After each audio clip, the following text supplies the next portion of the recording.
Hey everybody, Chief Ross here. It's been a while. We have a lot to talk about, so I'll just jump right into it. First, let's touch on Station 5. Obviously, if you've been out there, you've seen it. You know it's not going exactly as we planned. There's quite a few delays, weather, COVID, and some other issues that I won't get into just at the moment. But we are planning to have an August opening. The date, not exactly sure is just yet, because there are a few things that we need to do to the building once it's turned over to us before I'm ready to move us in and then start responding from Station 5's territory. We've got some new trucks, as you know, Engine 4 sitting over at Station 4, waiting on the in-service for that so we can put it in service. Most likely that's going to be the 27th, 28th, and 29th of July. And then that puts us right online for a push-in ceremony for Station 4 on July 30th. So tentatively schedule that in your calendars. Quint 5 is should be done very soon. They're trying to rush it along so they can take it to College Station to be shown at a conference prior to the municipal fire school. And then once that's done, it'll come to us, and hopefully we'll have that in time for the fire station opening. And then we'll work on scheduling the push-in ceremony and the station opening ceremony for Station 5. The air truck, there's been some questions about why we decided to go with Pierce or Siddons Martin to purchase the air truck rather than go to Metro like we have with most of our trucks. Well, the reason's quite simple. The difference in price was $69,000 for a similarly spec truck. So that decision was kind of taken out of our hands with the price that we were given. I wanted to talk about hydrants a little bit. The water department has been working diligently to get almost all of the hydrants in our city not only flowed to just test them for mechanical failure, but also they're testing them for their pressures. And so they're going to be marking our hydrants here pretty soon, as soon as I get the color codes for that and their way of marking their system that they're going to use. I'll pass that along to you. Also, some questions about new foam, and I know you've seen some classes on the F500 foam. That specifically is for what we were going to use it for, is lithium-ion battery fires. There is a foam policy that's pending.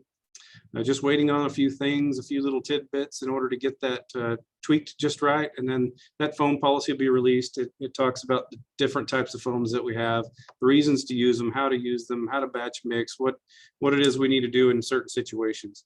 And also, we wanted to test a new nozzle for the pressurized water cans, which will contain the F500 foam, just in case we have those lithium-ion battery fires. They've been shown to have a pretty good success rate with putting those out. I know that there's a lot of you wondering about 4896s. Are we going to do it? Are we not going to do it?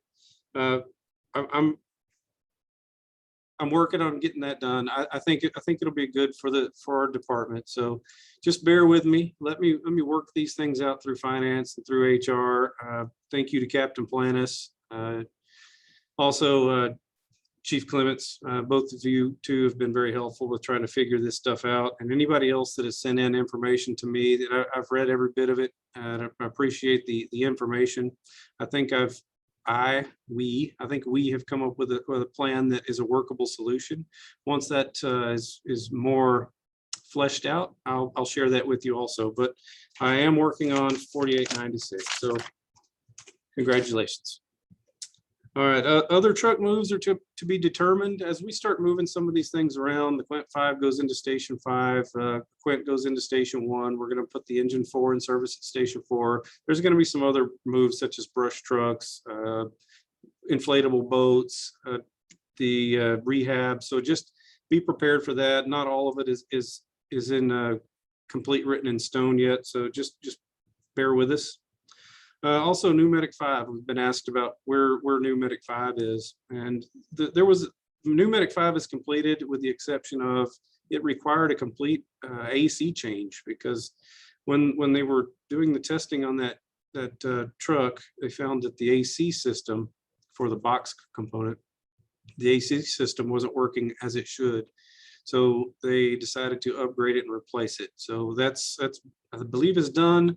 hopefully we'll have that ambulance soon. I think they want to take that to the municipal fire school also, so they can park it right next to our new fire truck, and with competing companies, obviously. So we're in the middle of something here. Also, working on updates for things like water flow alarms, what our response capabilities are, what our response procedures are to certain call types. We're working with the BCs on that, and through the chain. If you have some suggestions or anything that you'd like for us to consider, just send those up. Let's talk about the training tower real quick. The training tower, we've gotten that to a point where we are final on our side. We did have to make some concessions in order to fit that into the budget. Hopefully later on, we'll be able to go back and add certain things to it to tweak to make it even better. But I think we're getting really close to us finally having a place to go do training in our own city, and I'm extremely excited about that. So on that note, I'm just going to say thank you all. You do a bang up job. I hear nothing but compliments all the time. I haven't heard a negative thing in a while. Don't take that as an opportunity to go out there and do something that I wouldn't do, but just really appreciate you out there. And I know that you give 100% effort every day. Thank you.